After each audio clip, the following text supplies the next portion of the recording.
We are going to talk about officials development today during this presentation.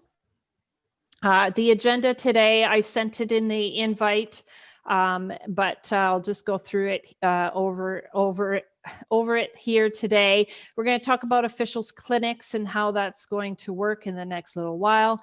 The return to racing framework, we're going to talk about stage 1 details.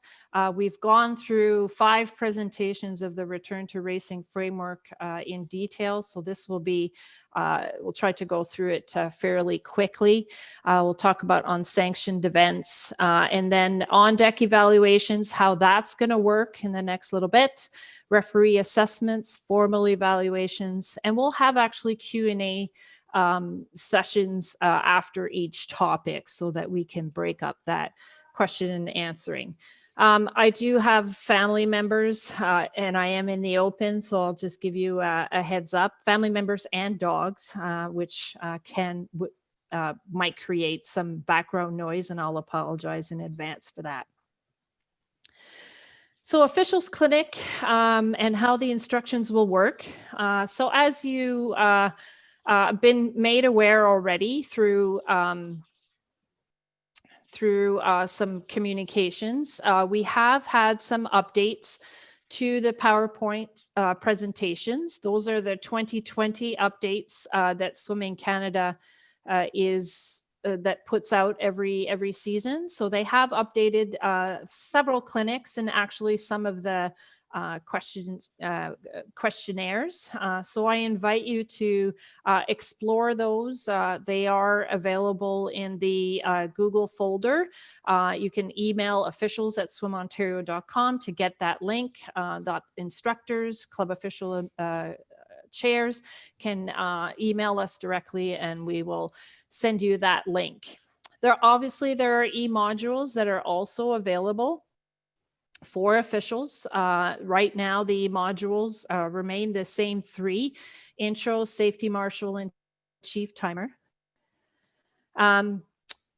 Clinic advertising is still on hold as we get our new website launched.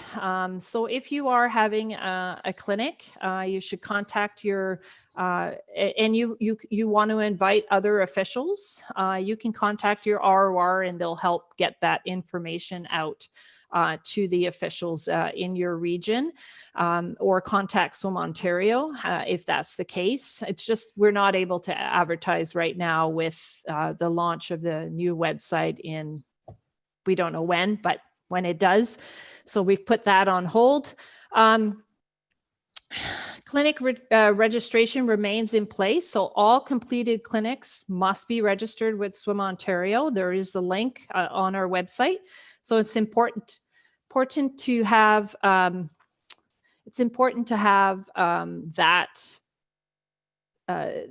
clinic registered with us. Obviously, the clinic deliveries, with everything that's happening, we've put the in-person clinic remains on hold. That's still in effect. That has not changed. Even those who are in stage 3 areas that are in stage 3, we feel that clinics can be delivered virtually, and they don't need to be done in person at this time. There's no need to have that added risk. So we feel that the clinics can be done virtually. The referee clinic for level 2 and level 3 officials, so that would be new officials who would be taking the referee clinic, that's on hold until further notice. So we would prefer that referee clinic is not offered either virtually or in person. Virtual clinics are permitted and they are encouraged. Clubs are permitted to do these virtual clinics. It doesn't have to go through Swim Ontario. It doesn't have to go through your region either. It can be done at a club level using a video conferencing like we're doing today. using Microsoft Teams, using Google Meets, whatever is available to you to be able to deliver that clinic. We've certainly all learned how to do this in our workplace, and it is a good tool to have to be able to deliver deliver our clinics. We also want to, at this time, we're asking for the starter clinic to not be given virtually, only because we don't have the starter with us to be able to go through, what this all means, how a starter works and such. So we ask that clubs don't do the starter clinic, but we will try and arrange to have either through the regions or through Swim Ontario, a virtual starter clinic if we feel that it is necessary, if it's getting a little bit later in the season. And we will also offer a virtual referee clinic as a refresher for those who have already taken the clinic. We just don't want new officials to take the referee clinic virtually at this time. So guidelines and requirements for officials clinic presentations. There's been no changes to that. We feel that because we are doing the clinics virtually, that finding someone that will supervise someone who's giving a clinic is doable. When we did the survey back in July, the overwhelming response of people indicating that they would be willing to help with delivery of clinics made it so that we feel confident that there will be somebody there that can hop on during a virtual clinic and satisfy these requirements. So a level 2 official may present only the level 1 with a level 4 or 5 mentor present. A level 3 official may only present a level 1 clinic without a mentor, level 2 clinics with a level 4 or 5. A level 4 may present any of the level 1 and 2 clinics without a mentor, and a level 5 official may present any of the clinics without a mentor. So those have not changed from what they were before. So obviously, as you've seen in our literature in the last little bit, COVID-related changes to the positions, we have to be aware of this when we are giving our clinics. Some of those officials' positions will actually be combined, or protocols be modified due to safety precautions that are in place in the safe return to racing. So it's important that when you're delivering clinics to new officials to include those safety precautions at the end of the clinic, go through all of the kind of differences that there will be in place at your event. This is especially for clubs who are giving the intro clinic as an example, or their stroke and turn, and what will be different from what you normally would see on the deck. So it's important to go through those safety precautions at the end of your clinic. Clubs are encouraged to have virtual meetings and briefings with the session referees and other officials that have already taken clinics to go over those safety precautions for COVID and modifications to the various positions. So as we indicated, lots of positions will be combined. So it will be important to go through that even with your seasoned officials, so that everybody is on the same page.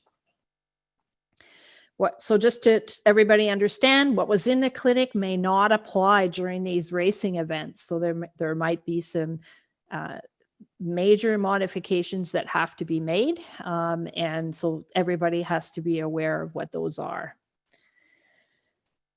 Session referees must be briefed prior to the racing event on the safety protocols and all the other changes in the protocols. So definitely you have to have a meeting with your session referee to let them know how this is all going to work. And that can be either done via email or virtual meeting. I will go through some examples and some guidelines as to how that looks like in our next presentation on Tuesday. So I won't necessarily go through them here, but I will go through them on during that presentation.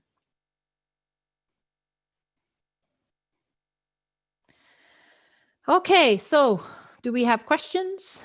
We do. So one of the questions is, how can we be sure that the attendees are actually attending, awake, paying attention, not watching TV? You don't. You have to trust them. You're going to be going through, if you combine it with safety precautions, they better be paying attention, because otherwise it won't be good. So that has to be stressed that they do have to pay attention. And of course, that is always a big that's always a big concern whenever we give a virtual clinic, are they paying attention? I've done enough webinars now to know that if you ask questions, make it so that you allow them to ask questions, then it engages your audience, and hopefully they are paying attention. We can't guarantee that they're not watching TV or listening to the World Series. Like one day I think I had a clinic during either a hockey game or a really important hockey game or a really important baseball game. And I knew I didn't have the full attention of my audience on that day. Can a level 2 official present a virtual clinic for sign off? Yes, as long as there is the required person there that is ready to do the sign off. It is possible to do that. However, just be aware that as we move down to the next sections, you may want to wait before you get to that. All right. There is a question asking if there is an RR for Western region, because we mentioned the RRs, and yes, Ben Balkwick is the ROR. He has been with us since about the middle of summer, and he has been joining us in our meetings, and he's been appointed the regional officials representative for Western region. He is on here with us this evening.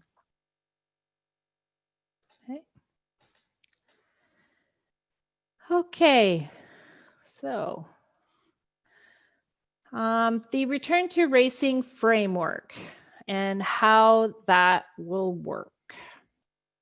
We've gone through this already in 5 different presentations. Hopefully you have an opportunity to attend at least one of them. The presentation is on the Meet Manager web page of the Swim Ontario webpage.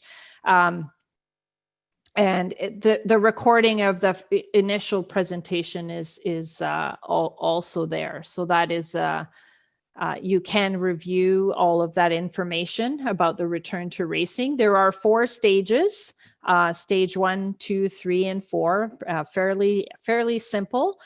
We have the details of stage 1 out already. And it's basically just one club is allowed to race at those stage 1. So there's no inviting of other clubs that are involved. And then stage 2, we'll add a little bit more clubs, but we'll still be very restricted as to who those clubs can be, whether we have restrictions in traveling and such. Those details are not available yet. We have to see where Ontario regulations take us. Currently, it's very limited in the numbers. So we'll see where that goes in the next phase. Oops. Stage 3 and 4, even less details for those. Again, we have to wait until we get more details from the Ontario government as to what those will be. The restrictions during the stages, some of the things that we know right now, travel restrictions. So Swim Ontario affiliated clubs may not travel outside of the province for racing or competition opportunities during stage 1 all the way to stage 3. So that could be a while. And that's why there will be clubs who will be engaging their meet managers and their club officials chairs and trying to get something going so that they can get some racing for their swimmers. The sanctions will be closed. Obviously, stage 1, it's closed to only your club. But as we even progress even to stage 3, it will remain a closed invitational where you will have only specific clubs that can go, so that that limits the number of participants that can go to the event. And there also might be some local or regional restrictions once we reach stage 2 or stage 3. Some other things that are applicable to meet managers here, and I went through these already in the Return to Racing framework, but I think it's just really important to understand here. There's no swimmer deck entries, but they can't have a swimmer that just shows up. Everybody has to be entered prior to the event, so the day before, as entries have to be submitted the day before, and there can't be somebody who shows up unexpectedly. So you can add events, so you can have deck entries for actual events, but you can't have a swimmer deck entry. There'll only be single-ended racing for stage 1 all the way to stage 3, just to limit those numbers and just to make sure that we don't have too much going on the deck, and we always have lots of space for everyone to be there. So stage 1, the details, only the one club. The total number of swimmers is 50. And that's an Ontario regulations. It can be divided into subgroups that are no bigger than the maximum allowed in your warm-up, because you can only put so many during your warm-up. So you might divide that into different subgroups. That 50 does not include coaches and officials based on the Ontario regulations. The number of sessions in stage 1 is 1. You might have sub-sessions because of the subgroups, but it's still only the one session that can only be 90 minutes long of racing. The number of days per sanction is 1. The format is time final. No relays are allowed. The warm-up is 30 minutes in total for all of the subgroups. So you need to have all of the subgroups have a total of 30 minutes to warm up. So if you have 2 subgroups, they each get 15 minutes of warming up. The warm-up structures, there's no equipment that's allowed. So no kickboards, no pull buoys to deal with at the end of the warm-up. We don't want to have officials having to pick up equipment. We're not so you know how that can always be lying around, and then everybody is looking for their kickboard and their pull buoy. So we've just indicated no equipment whatsoever during that warm-up period. Each subgroup will have their own short warm-up depending on the maximum that's allowed in the pool. They race and then they go home. The maximum allowed in warm-up is whatever is allowed at your pool, although we do have a facility that, a maximum at Swim Ontario, and that's 4 per single lane or 8 per double lane. Can't go any more than those numbers.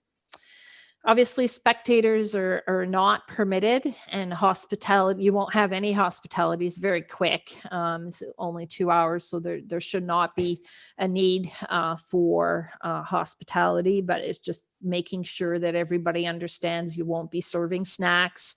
Everybody has to bring their own water bottle, and if they want to drink, they have to bring their own coffee. You're not to be serving coffee either. So that's something to take into account when you communicate with your coaches and your officials. If you have if you're lucky enough to have two pools, two 25-meter tanks or a 50-meter tank split in two, and you want to do warm up in that other tank while there's racing going on, there's just a reminder that there has to be a certified registered coach that is supervising those warm-up activities in the other tank, and that the safety coordinator has to make sure that all the safety protocols are adhered to during those warm-up periods.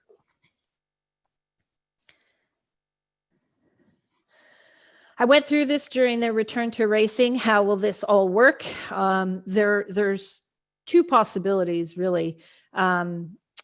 Well, there could be more than two, but there's only two that I could fit on the slide. But your first one would be that you have all of your 50 swimmers or up to 50 swimmers, coaches and officials, that you do two separate warm-ups back to back. And then you would do 90 minutes of racing for all those swimmers. So that would be one scenario. However, there are some facilities who may not be comfortable with that number of people on the deck. There might not be enough room on the deck for all of those people because they're not necessarily all swimming. You'll now have several swimmers who will be on the deck doing nothing. So that's important to take into account, and the facility might not be comfortable with the 2-meter physical distancing. Example number two might be that you have only your maximum allowed. So you bring in a subgroup of swimmers. Let's say you can have 24. They come in, they do their 15 minutes of warm up.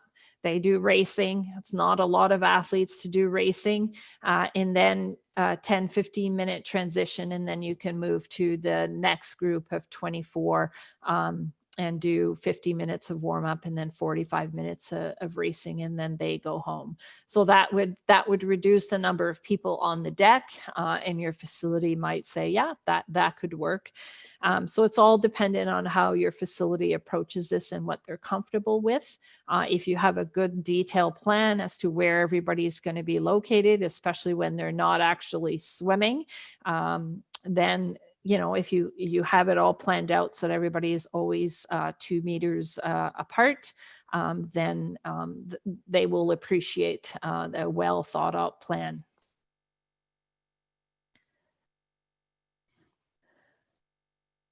So these numbers might change, only because things change at a really fast pace with the Ontario regulations. I think I go every 2 days to see what's the new update, and then spend 3 days trying to figure out what it all means.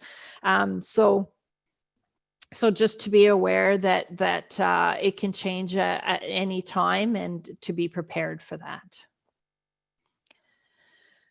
We've added a few restrictions since the October 1 presentation, just making sure that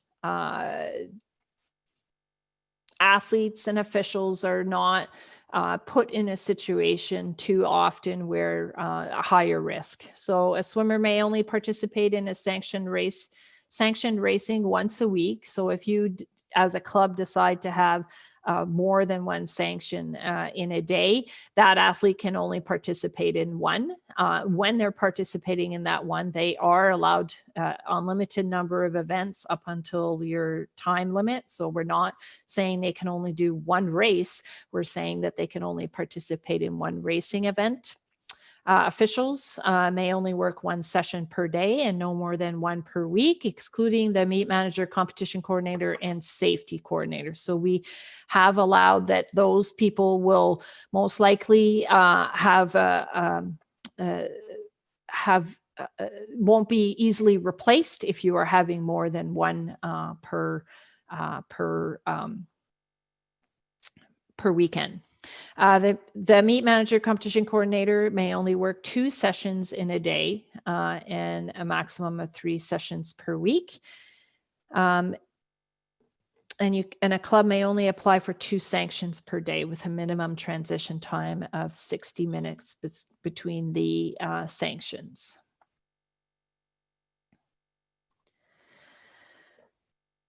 We've also put the officials development program procedure on hold. It's been suspended.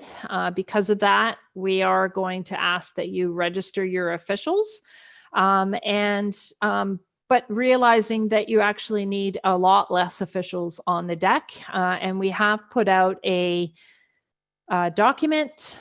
It's called Best Practices for Officials, but I will go to the page where you can find all of the information, including all communications that are sent out with respect to return to racing. So if you go to officials and then officials and then resources and then meet manager, that takes you to this page here where we have all of our information.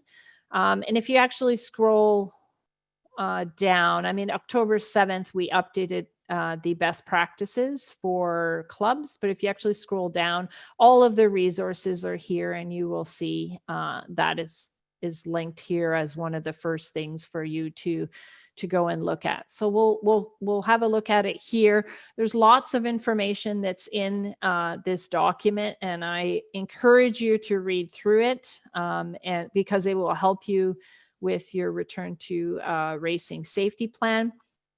But there is talk here about minimum number of officials that you can have on deck. And we encourage you to go that minimum just to reduce the number of people that you do have on the deck, making sure that everybody is 2 meters apart. So the first example of this is basically 10 in a 6, 8, or 10 lane pool, all the way up to 10 lane pool. You could have a minimum of just 10. 10 officials. If you have good electronics and you feel confident that you can go with no timekeepers. Basically, that's what it's saying here. And so your 10 officials are outlined here. All of your officials that you would put on your grid, your meet manager, your referee, your starter, 2 inspectors of turns at the start end and 2 at the turn end, and 1 stroke judge on each side, and 1 chief judge electronics. That's it. That's all you would need. You could have your safety marshal can be one of the officials during the warm-up period that you have here. So one of your stroke judges is what they, what we often do at national meets is take stroke judges and make them best to, you could use a stroke judge here as a safety marshal because you don't have your normal timekeepers that you would have. So that's just an example of where we've really reduced the number of officials that are needed. More typical, if you have no electronics, we've reduced it to 15, and that's only 1 timekeeper per lane. And some of those timekeepers would be stroke and turn qualified, so they would do the stroke and turn and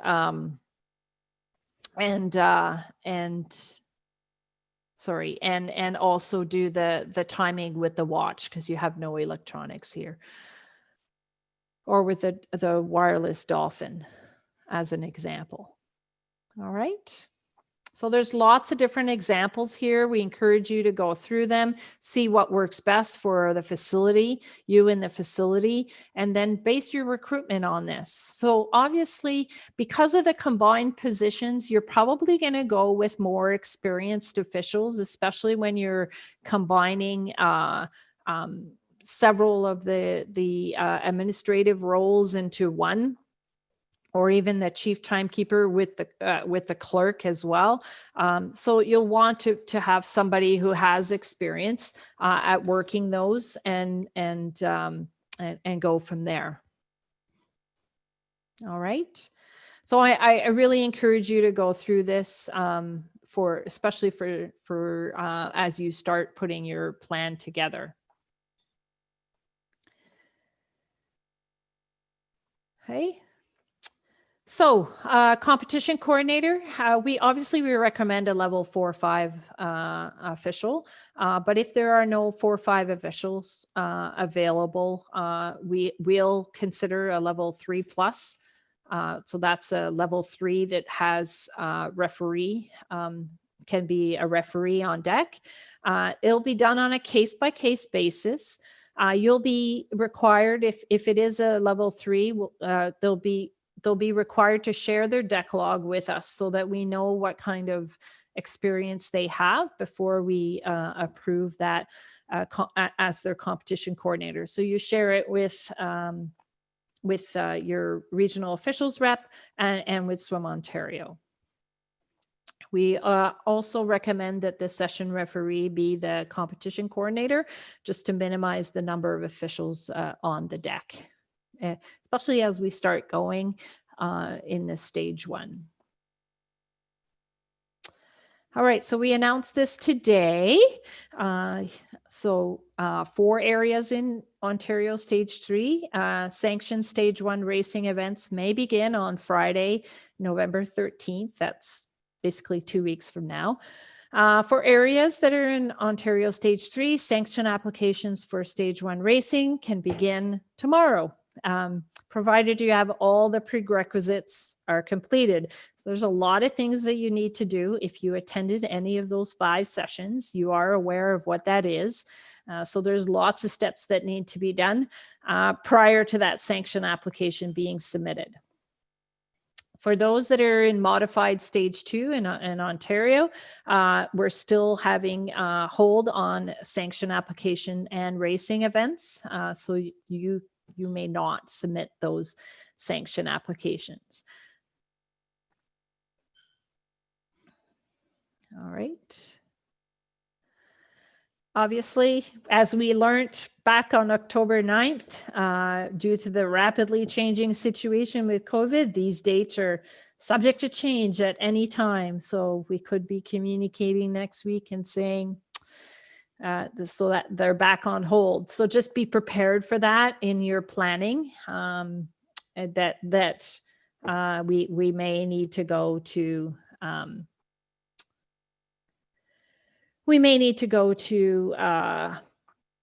back to on hold for everyone. So because of this, you might be asked to still come in and do time trials that are on sanction. However, those, I put sanctions on hold. I didn't update this slide. So they are on hold for stage 2 modified, but those who are in stage 3, it is no longer on hold. They begin on Friday, November 13th. But coaches will want to run race simulations, what we called unsanctioned racing events. And it's just a reminder to you guys that you're not to participate in those unsanctioned racing opportunities in any capacity.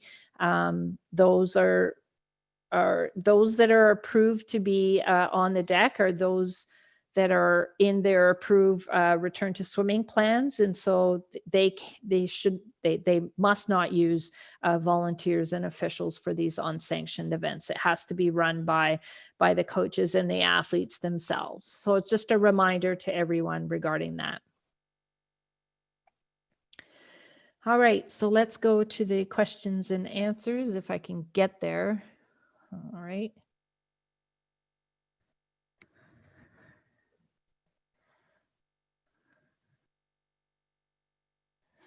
So this is a officials clinic question, but we'll go through it. So ordinarily in-person clinic attendees bring their white cards to be signed by the instructor. Same goes for on-deck evals.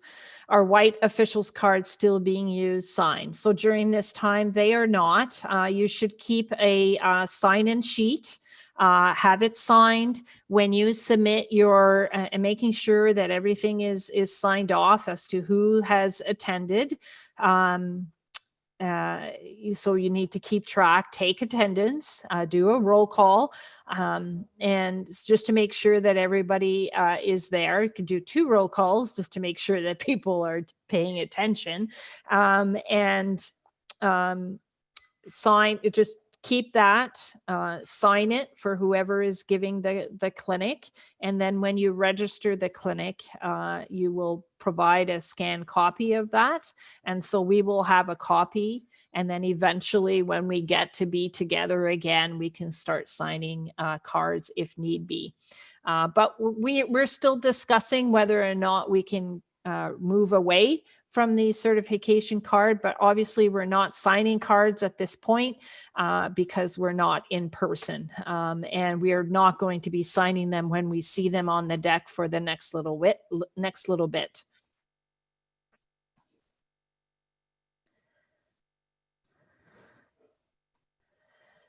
Hey, during the virtual town hall, we discussed the allowance of your key officials, such as competition coordinators, electronics, safety to work more than one session per day.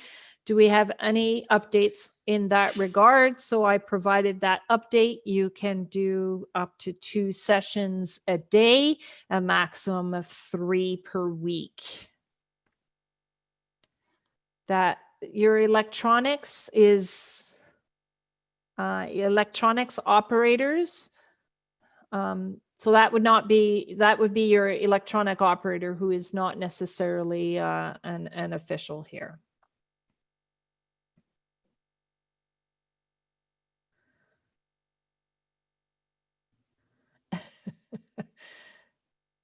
On the link for asking questions, how do we adjust so it doesn't appear anonymously? I don't know. Maybe you can type in your name, but maybe you can't. I'm not sure. Why do no records before stage 3 if the session is sanctioned? Is that fair for the swimmers? So we're not allowing records until we are stage 3, where we're going to have enough officials to make sure that a record can be recognized, because there are certain rules with records. And so it's different than just getting a qualifying time. So you can get a qualifying time at a time trial, a class 1 time trial, but you can't get a record at a class 1 time trial because you've reduced your number of officials that are on the deck. So that is why we are waiting until stage 3, when we can have a little bit more officials on the deck. So when there is a record attempt, we can have the required number of officials in that situation to be able to get the record. So that is the reason not until stage 3.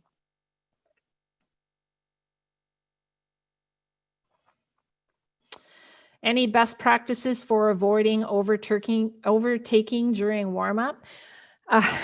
So there should the groups that will be doing, at least in stage 1, that will be doing warm up will be should be the ones who are in a training bubble, and we would hope that it would be the lane bubble that would be in the water together.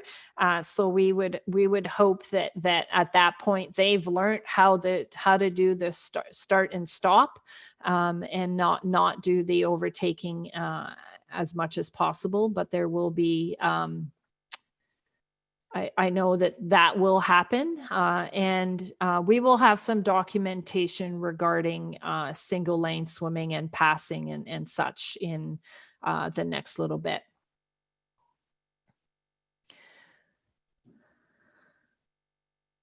Okay. So there's a question about flyovers. If using every other lane is being used, can the swimmers finishing all move one lane in the same direction into the empty lanes, and then the next heat start while the swimmers are still in the pool, but in the unused lanes, not under the starting swimmers, so not a flyover? Yeah, that you just need to put all those details in the plan. I think we just wanted to make sure if you're using all the lanes that we weren't doing any flyover starts. But if you've got a plan in place where you're only using every other lane, then that is acceptable.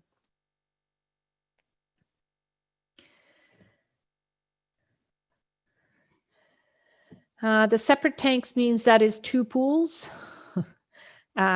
Yeah, I know we have a warm-up pool, but it is connected to the actual pool. So this means it's not allowed to be used as the warm-up pool. So the warm-up, Mickey, can you turn your microphone on and maybe explain? I'm not quite sure what you're asking. So it's a smaller area is what you're saying?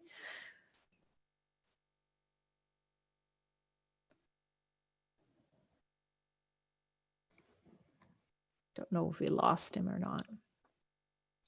I don't see him in the participant list anymore, Nicole. Oh, okay. All right. So we'll come back to that. I can answer it separately. Thank you, Trevor.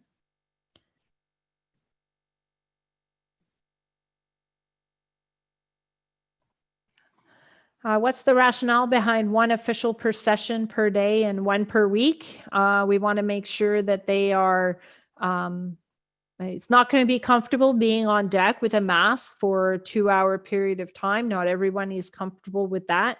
So we want to make sure that we're not putting them in a situation where they're not comfortable. It's an indoor setting. And we just feel that we want to reduce the risk for our volunteers.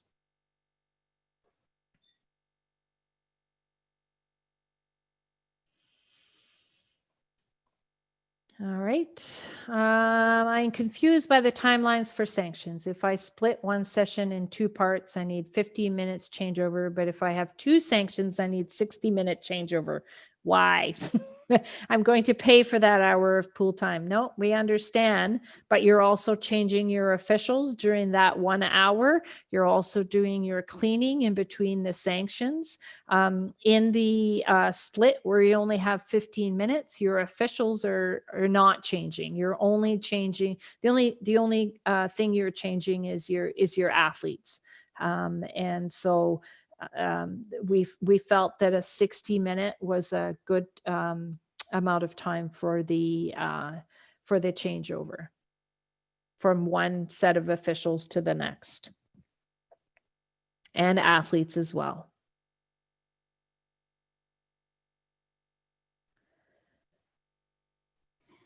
Does Swim Ontario have recommendations for safe pandemic procedures to set up touchpads and other meet equipment, or is it to be determined at the club level? Well, it'll be determined with your facilities, depending on who owns the equipment. You'll want to try and keep the 2-meter distancing at all times. I believe a touchpad is maybe not. You'll want to have a mask on at all times.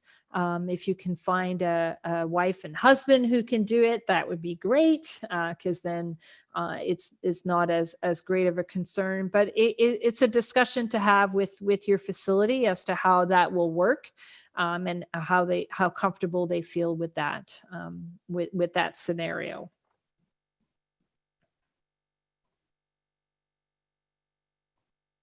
Is the electronic whistle mandatory?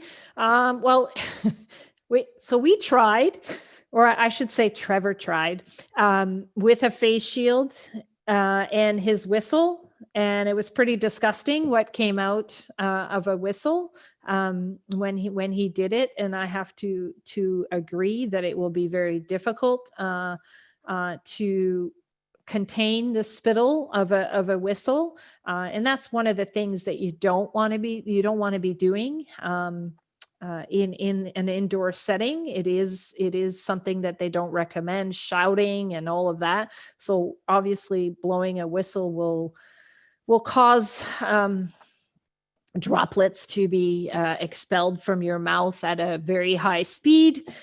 So we are strongly recommending, so I would say pretty much mandatory, to use those electronic whistles. I've given a little bit few more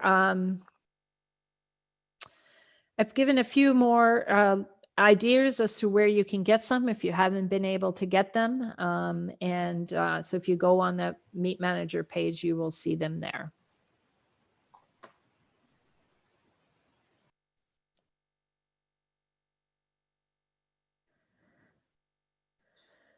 Okay, please review how to get multiple groups through a session. For example, a 1-session time trial with 50 swimmers, 2 groups of 25 swimmers.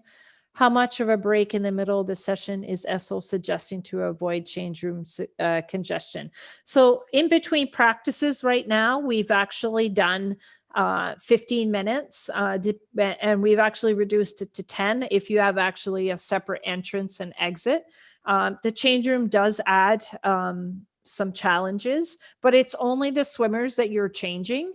And they're already used to doing the change room thing, meaning that you can't be in the change room for a very long period of time. You are just taking off your wet swimsuit and putting on your clothes. If you feel that you need more time, then you increase that time. That's not taking away from your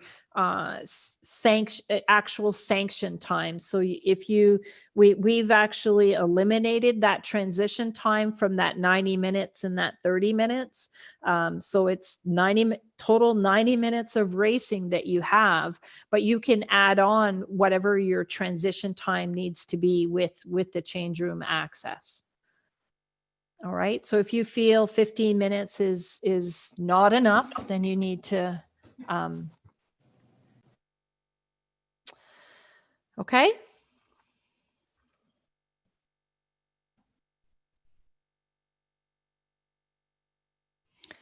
The electronics operator depends on I'll address the electronics operator in a separate communication. Our city pool staff part of the 50 head count? No, the 50 is the number of participant swimmers, and everyone else is separate. So that was made clear for organized sport when they're having a competition. It is a league of 50 athletes. And that does not include the coaches and officials, and obviously the pool staff either. Okay.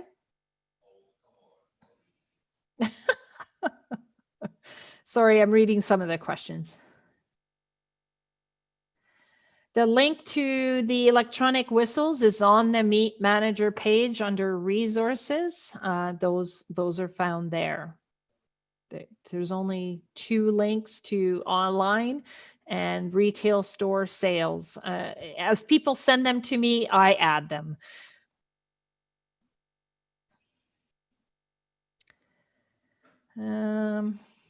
Sorry, I'm trying to reach the last question.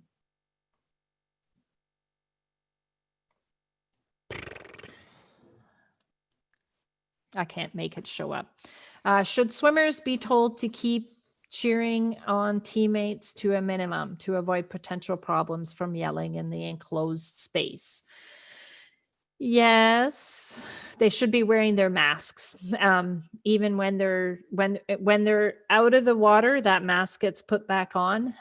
So the cheering can happen, but it should be kept to a minimum. I know it will damper the situation.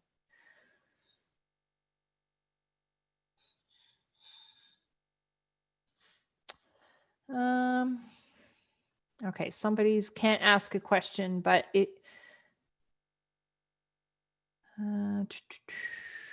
just making sure there's no questions in the chat. Okay.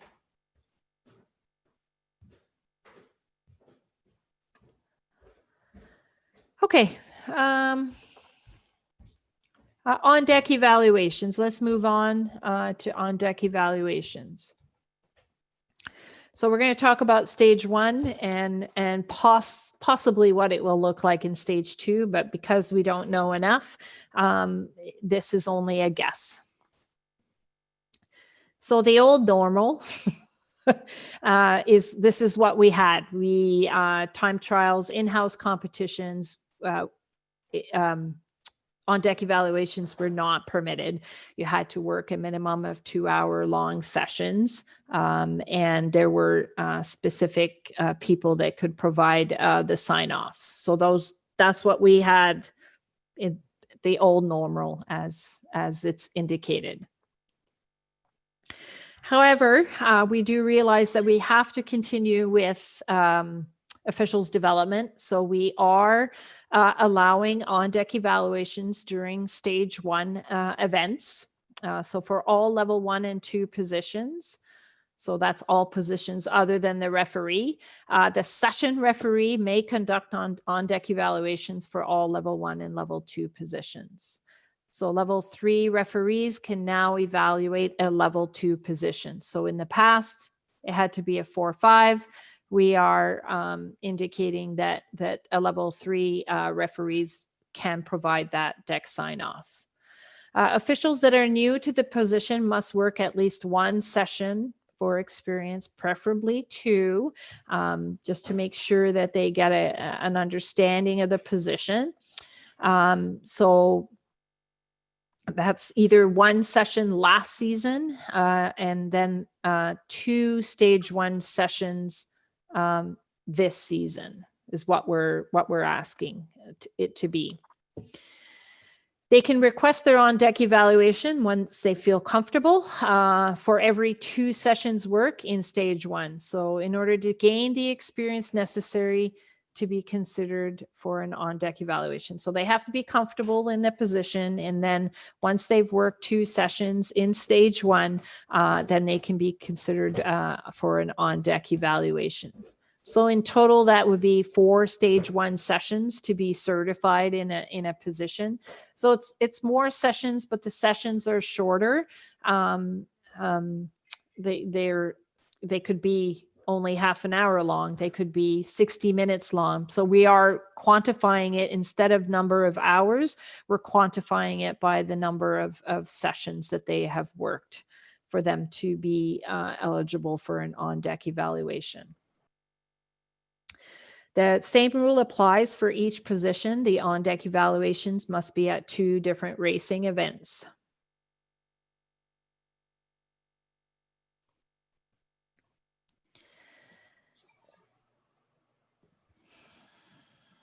Okay. No more than 1 on-deck evaluation per sanction, even if you're working a combined position. So if you're working chief timer and you're also the clerk of course, you got to pick one. You can't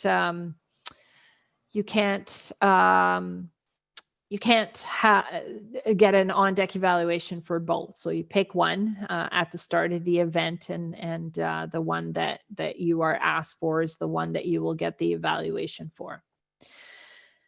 The session referee, club officials chair, and competition coordinator, if the session referee is not the competition coordinator, must be informed before the start of the session of any requests for on-deck evaluation. And obviously not all on-deck evaluation requests can be granted. In stage 2, once we start adding a few more clubs on the deck and hopefully a few more swimmers, the session referee may grant on-deck evaluation for level 1 and level 2 positions. So we're keeping to the session referee can do this even in the stage 2. Officials that are new to the position must work at least 1 session for experience, preferably 2. An official may request an on-deck evaluation for every 1 session worked in stage 2. So we've reduced the number of sessions that they have to work once we reach stage 2, but that all depends on the number of swimmers that we will be allowed to have in stage 2. We don't know what that is yet because the Ontario government hasn't really put out that information yet. Jim, did you have a question? No? I'm going to mute you again. Okay. So no more than 1 on-deck evaluation per sanction. Even if you're working a combined position, you must choose which one you will do before the session start. So that's the official and what they have to do and when they can request on-deck evaluation. Here are your guidelines. We had these same similar guidelines for the old normal. We encourage mentoring to continue if possible during stage 1 and stage 2. So we don't want there to not be any mentoring even during these stages. So if you do have a separate session referee and competition coordinator, then your competition coordinator can do some mentoring, physically distanced, masked, but can still provide that mentoring. So it's really important to continue that so that our officials are learning. You need to establish protocols for those requests for on-deck evaluations that require the officials to communicate their intent prior to the start of the event. So they can't do it on the day of anymore. There's no briefing happening on the day of. So it's important that you get all of the requests for on-deck evaluations prior to the start of your event. We recommend including this in your call for volunteers, always indicating that not all requests can be granted to set a reasonable expectation. Get the request via email or at the virtual briefing. If you're having a virtual briefing, that is the best way to collect that information, have everything ready to go for on the day of the session. For stage one, hopefully it will be all your local officials that will be there. The club officials chair can keep track of the number of sessions that have been worked during stage one. They will have those grids available, so it should be able to maintain and know what they've done. And so that will be manageable. Once we hit stage two, you might have some visiting officials, and they should provide you their experience prior to attending the event. So they can't be doing this on the day of. They have to be providing you that experience prior to. And hopefully people are honest and we'll be able to work through these challenges of not knowing exactly how many sessions people have worked when they're visiting officials. So we have a new online form. Yay. More online forms. It's called the on-deck evaluation form, and that's for tracking on-deck evaluations and for record keeping as well. And I'll show it very shortly. Pre-fill it for the session referee or the evaluator if you have a separate evaluator. So this can all be done prior to you even arriving. You can print it out, have it ready on the session referee's clipboard, and that stays with them throughout the session. And it's just at the end of the session, they fill it out, and then after that, it is processed. Everything is processed afterwards. So requests on the day of the event should not be permitted. That should be made clear in the communication to the officials, is that, we're going to preset who's going to get those on-deck evaluations prior to the start. We're going to have all the paperwork ready prior to the start, so the session referee has all of their stuff on their clipboards, and we're not adding things to it unnecessarily. So once you fill out this on-deck evaluation form, you'll get a PDF attachment that will have all of this information. So I'm going to show you. Here is the online form. So you just go in, and once you can save this at any time, and you'll get a link and you can save the information. You'll also get an edit submission link, so you can do some edits to it if necessary. And every time you submit it, you'll get a PDF of the results of what you've entered. So obviously, whoever's filling it out would fill out their name, would put down the meet name, the date, the host club, the region, and then you would answer this. So most likely you would has not taken place. And then it will ask you, do you know who the evaluator name? So obviously, stage one, that's the session referee. And so you would put yes, and then you would put in their evaluator name and their email. So we have a record of that and which level they are. And then this is the important one here, where you can just type in the name. Everything's pre-filled for me, but you could type in the name, put in the club. There's a drop down for the position that they would be working. So let's say chief timekeeper. There's no lane. You don't need to put a lane. It's not necessary. You could put down their experience. So let's say they have 3 sessions under their belt as a chief timekeeper. And then you would not fill out the results yet because it hasn't taken place. but you could go in and actually put down which of what the results were of the on-deck evaluation.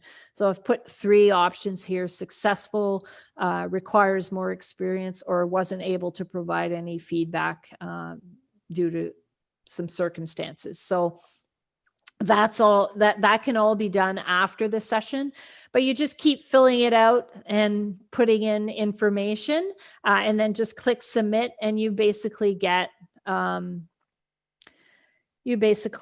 this it's a PDF that you can just print out and put on the clipboard for the referee, or attach to the referee as whistle. Jeez, I'm seeing all the whistle stuff going on in the chat. So attach it to their heat sheet, so they have a record, and they can provide their results at the end. I see that I'm missing one thing, and that's the signature. Well, you can provide your initials here. It's really important to fill out the evaluator name, email, and evaluator certification level, just to make sure that all is recorded. And then you can submit this completed form afterwards, once it's complete. So I'll exit out of here, go back to my online form.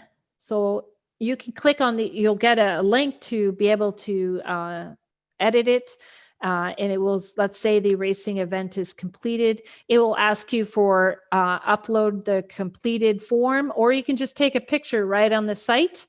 You're at the event, it can even be the session referee takes a picture that gets uploaded, and then you submit, and everything is done. So then we have a record of it, because we won't be signing official certification cards. So it's really important to have that record, and make sure that it's stored. So Swim Ontario will have a record, you will get a record, and then that can be shared with whomever it needs to be shared with. All right. I'll go back one, actually. So you're going to provide that sheet to the session referee, so they can keep track during the session. If there's a mentor, a level 4 or 5 on the deck, or a mentor official, you can certainly ask them for feedback as to how some of the officials have done, in order to be able to complete that on-deck evaluation form.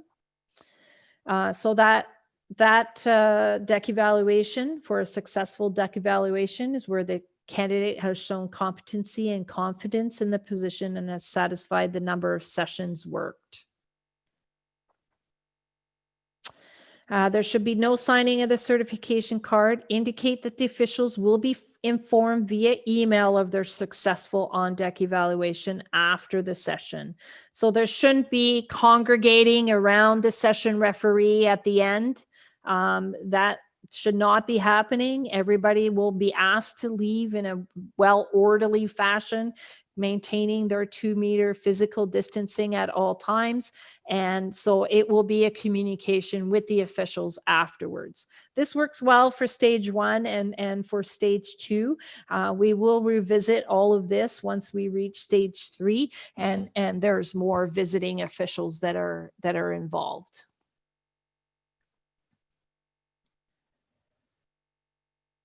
No. So will the details of the on-deck evaluation using that process auto-populate the official's online profile? No.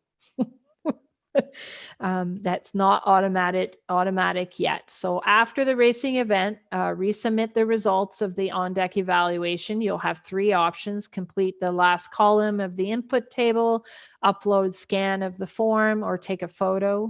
So you have 3 options after the event to get the record in.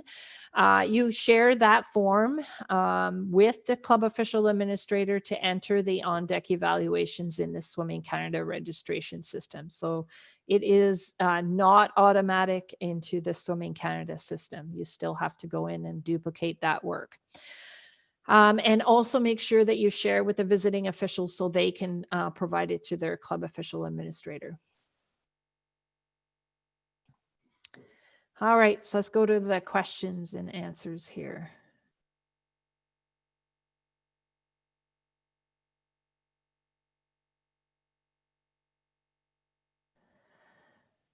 So there's lots of whistle stuff. Canadian Tire carries the Fox 40 electronic whistle, I'm told. I did not know that. And Amazon, there's a link that's in the chat. I think it's also on our website where you can find these whistles. So they seem to be available. There was a lot of there was a time when they were out of stock, so people were a little worried, but I think that they're restocking these at a fairly regular pace, and so it's just a matter of going back maybe a week later and you would find them.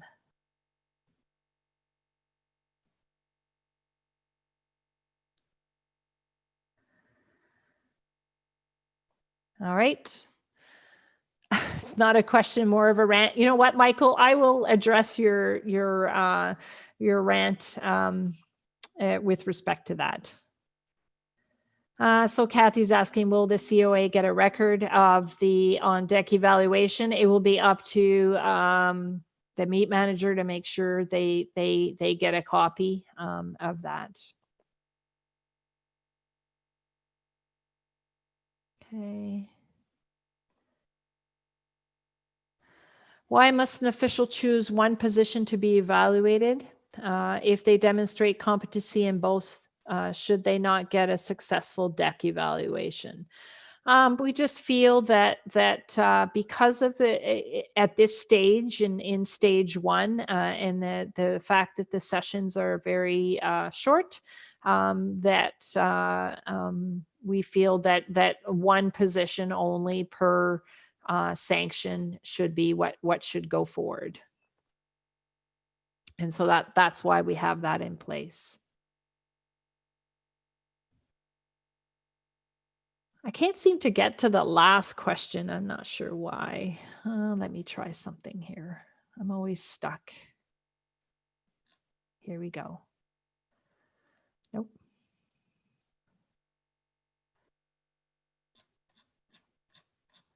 All right. So I might be missing some and I apologize. Will a level 3+ official, so a level 3 referee official, be able to work towards level 4 using stage 1 or 2 sessions? We're going to discuss that shortly. Are there any guidelines on DQ procedures for sanction meets? Long gone are the days of officials lining up behind the referee to report an infraction. Yes, very much so. So we do have those in the best practices document. We do have it outlined for how it would work. And that's all outlined here. If you have radios, that's a bonus. But if you don't have radios, there should still be that discussion between the judge and the referee. They'll need to be distanced. If you need to stop and pause the racing, then you stop and pause the racing. If there are several infractions that are coming, everybody has to maintain that 2-meter distancing. And if it's better to just stop the racing, have that discussion with the turn judge, then that's what will happen. The turn judge will not be filling out infraction forms. They will all be the session referee that will be taking care of that. You will have that brief discussion as to what they saw and make that determination as to whether or not it will proceed as a disqualification.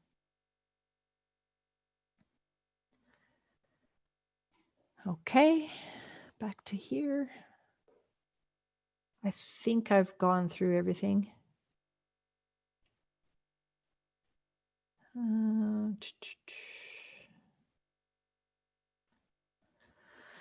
Okay, all right. I will turn it over to Trevor on these next two topics. I will Yes. move the slides for you, Trevor. I should unmute. Good evening, everybody. So let me get caught up in my second screen. I'm not big on reading slides, so I may go at a faster pace here, and that may increase the questions. Apologies for that. From a referee perspective, assessment perspective, obviously with our distancing and fewer number of officials on the deck, we are going to have some challenges to conduct those safely and conduct them to the same standard that we're accustomed to. So what we're saying is that referees who are session referees can still continue to mentor. They can still get experience. Obviously, those sessions will go on their log. But they're not sign-offs per se. So mentoring, and we'll reevaluate when we reach stage 3.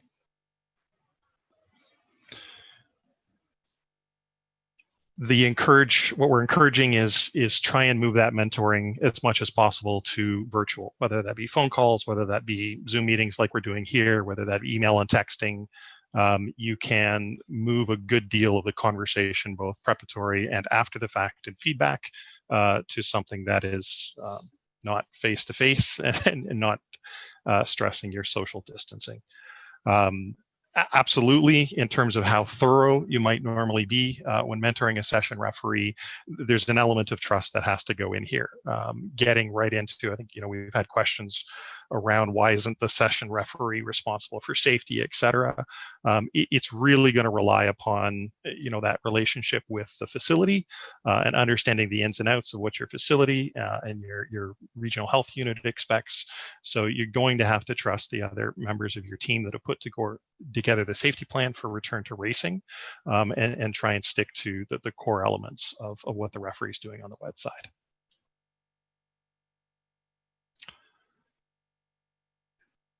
Give some thought to the multiple hats that your officials will need to wear. So earlier, there was the reference to the best practices guide and the minimum number of officials.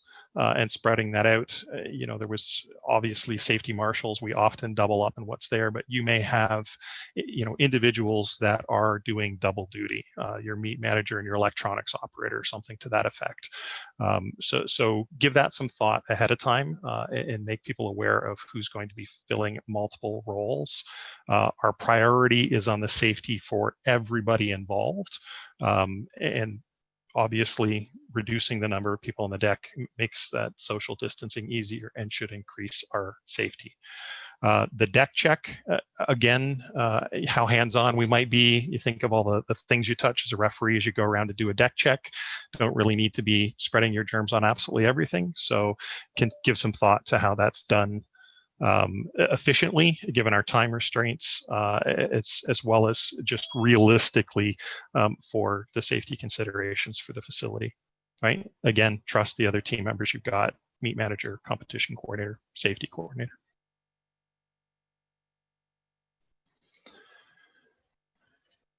So that completeness, again, this is part of the logic around, why aren't you getting a full referee assessment? Some of these things are going to be delegated, right?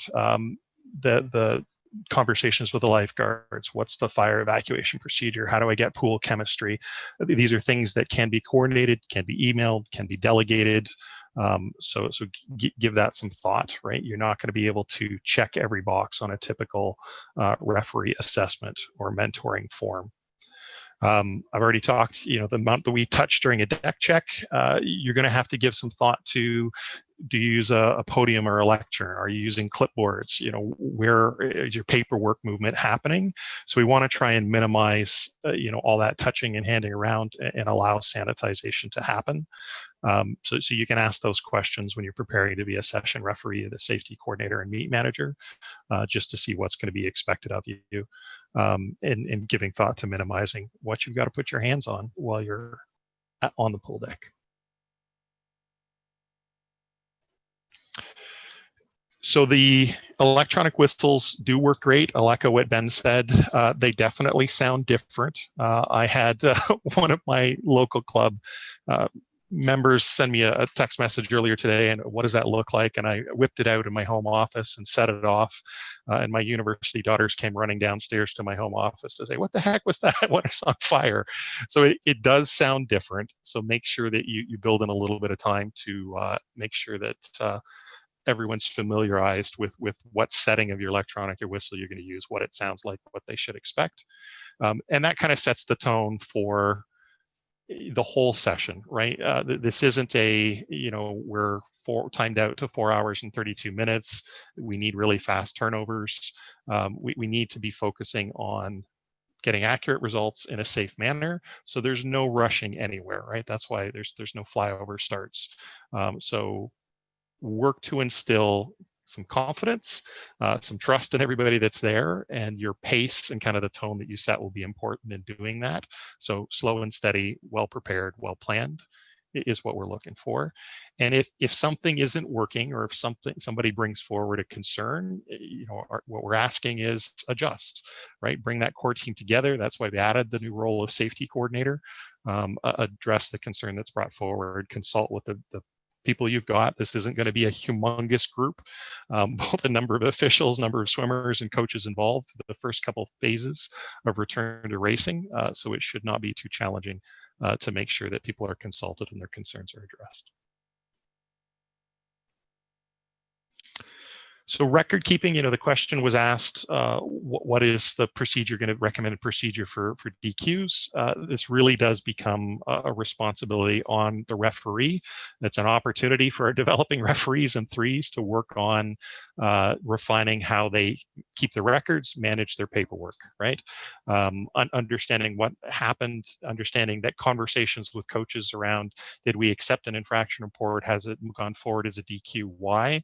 That may have to be discussed later in the session or after the session, or may even go to an email exchange afterwards. You're going to need to be able to refer back to your record keeping and understand why. And we've all had that, I think, in a swim meet office or at a swim meet table. What is this? Who signed it? What happened? Just a little bit more attention to make sure that all of that record keeping is done in a clear and precise way, so that whoever takes the information home to compile the results it can clearly understand what happened and get that information out to the coaches and the athletes. I think that we keep our focus there. That's why we're getting back to racing, is to give them that opportunity. The suggestion here, we've all blessed with electronic devices and smartphones, most of us. If you need to use them, so that you can refer back if you get an email the day after an event, a racing event, you can perhaps look at a photo or something that there. Be creative in making sure that you understand what happened during the session that you referee.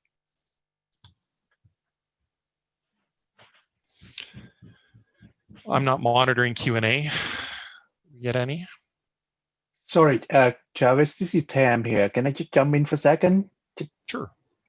You just say something that I just want to reinforce back. So are you thinking about allowing cell phone on deck during the competition then? Because we could use texting on cell phone to communicate between the judge and the referee. So, but to do that, we should allow them to use cell phone on the deck. Is that what you're just saying? I heard. So again, I think this is the new normal. We need to think outside of the box. We need to be creative, right? We've discouraged cell phones because it can distract an official from the job that we're asking them to do. Now we need to kind of reprioritize and what's the most important thing on deck, and that's safety and maintaining distance, right? So there's certainly a suggestion if you've got access to two-way radios and that helps you communicate from on deck to somewhere else, you can use them, but not all clubs may have that, and in all likelihood they've got access to cell phones and texting, etc. I think we need to be open-minded and really think about that reprioritization. So relaxing our stringent, I don't want to see something on deck. If you decide as part of your plan, you've got limited deck space, and even that, how am I going to get an infraction report from the far side of the pool over to me? Put it in your plan and let Swim Ontario kind of respond and assess to the plan. Creativity trumps kind of status quo from before. Is that fair?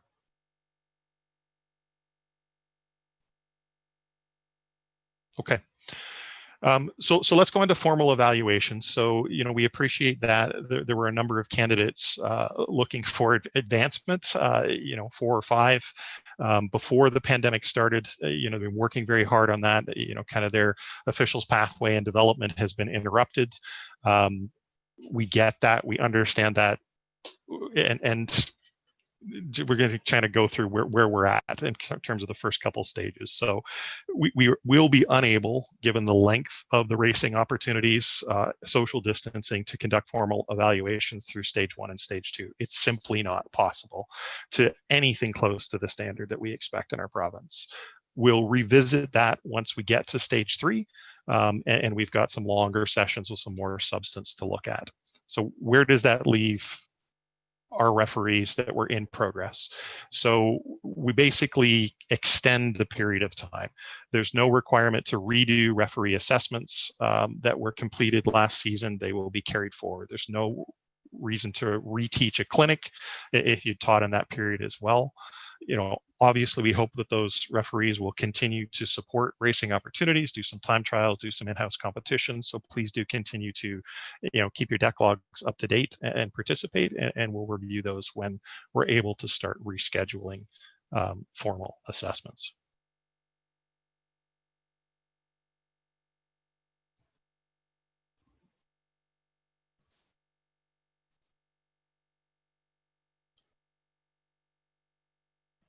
Do you want me to field these, Nicole, or do you want? Not Sure. hearing Nicole. Sure. I don't mind. I think what we've discussed in terms of best practices coming from Swim Ontario is Swim Ontario isn't an oracle, right? Even our officials committee and the expertise we've been able to leverage, the pandemic's created situations that none of us have been in before. So we're going to learn together what best practices are. And one of the themes that we talked about earlier was you're going to have to trust your team members, and that it can be part of your plan. So is your setup crew going to check things like blocks for safety? Are you relying upon your facility and their staff and lifeguards? How have you, considered the check and then following sanitation before it's moved? I don't think it's a one size fits all, but definitely, as we learn and as we get more experience and return to racing, the officials committee in Swim Ontario will look at providing more guidance, best practices, FAQs from those learnings. But for the time being, I think as a group of officials, our challenge is to be creative, think outside the box, and come up with a plan that's right for your pool, your club, your racing opportunity.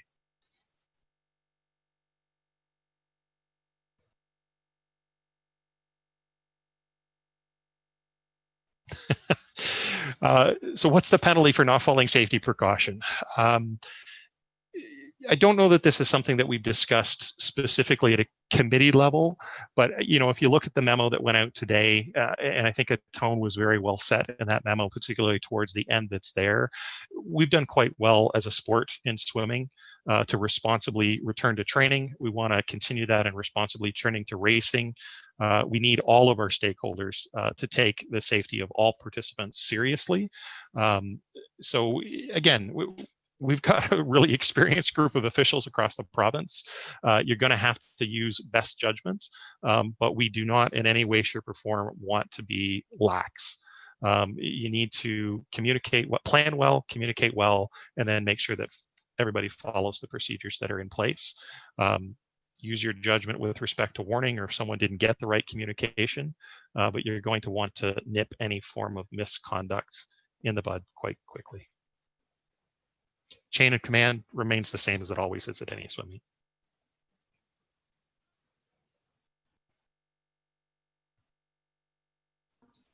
Thank you. Oops, thank you, Trevor. I think those were all the questions. So there are some suggestions here, and I'll just remind everyone, because some of the questions that are coming up will actually be addressed during our next presentation on Tuesday, November 3rd at 7 p.m. The majority of you have already signed up, but if you haven't already, then and you don't, and your safety coordinator has not, then it's important for them to be on there, because we will be addressing some of these questions. We'll go through the return to safety plan and what that involves. The template is almost ready. Everybody's been asking for a template. As Trevor has indicated, a lot of it is dependent on your facility, so you can only go so far with a template. There's a lot of work that has to be put in with your facility, also with your meet management group, and how it works for all of those aspects with, the setting up electronics and how that works. It all depends on whether or not you have the responsibility or the facility has the responsibility, how to do all those things. We'll go through a virtual briefing and email instructions and how that can look like. Obviously, everything has to be tailored, but these will just be examples of what that is. We'll go through the warm-up procedures. There's a new warm-up procedures that have been published back in August.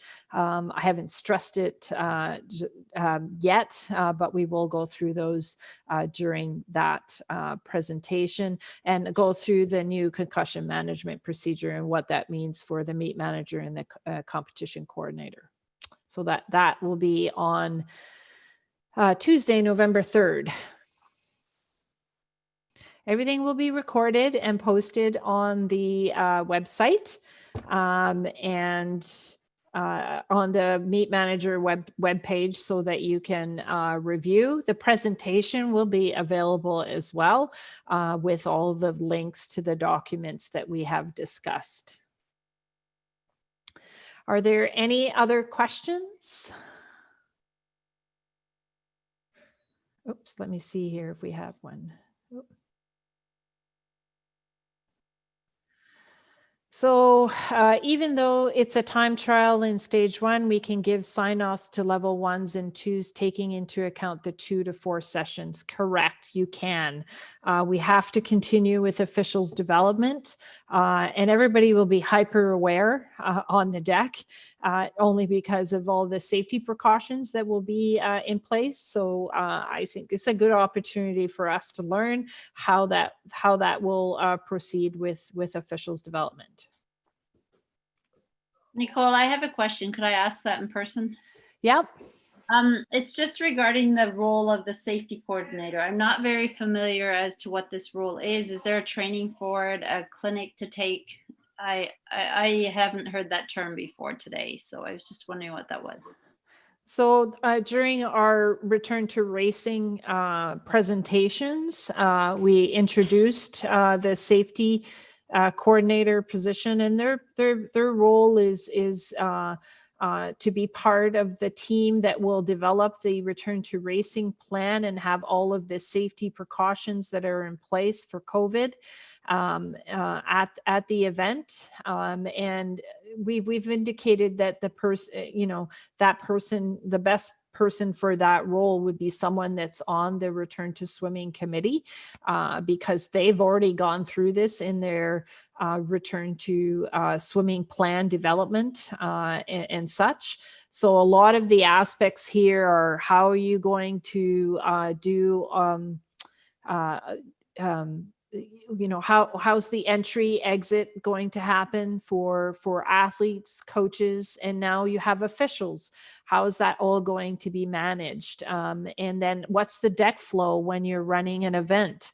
So when you're training, everybody's moving. They're always moving. They arrive, they jump into the pool, they do their training, they exit the pool and out the door. But now you're going to have a warm up, and then all of a sudden you're going to have athletes on the deck doing basically nothing. And we have to keep them 2 meters apart, or 4 meters squared. And they have to be in their little bubble.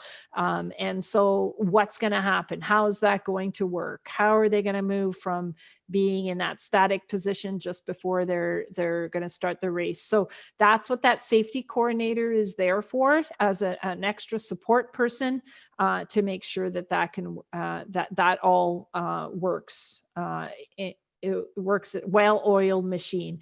So the safety coordinator could also be the meat manager. We have indicated that it can be the meat manager. We just didn't want, especially once we get to stage 3, stage 4, where there's more involved with the meat manager. We wanted to make sure that maybe those were not the same person, so that they're not they don't have too many jobs to do.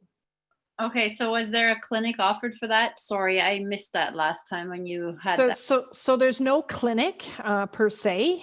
There's just that person is there just making sure all of the safety precautions are being followed. Okay, perfect. Thank you. Okay. Any other questions? Let me just do here. So I just want to make sure that we've addressed everything that was on my tab up here. So make sure you read today's memo. And as I said, sanctions will open tomorrow for those that are in Ontario stage 3. There's some stuff about single lane swimming. We've unfortunately canceled Ontario Junior International. I have a very sad face right now, but it has been canceled. And that we still have the Ontario winter and spring provincial meets on the calendar. However, we know that they will be modified enormously in order to be able to run those events, because the winter and spring ones. All right. Here's the return to safety template. It's getting there. It's getting there. It's 8 pages long.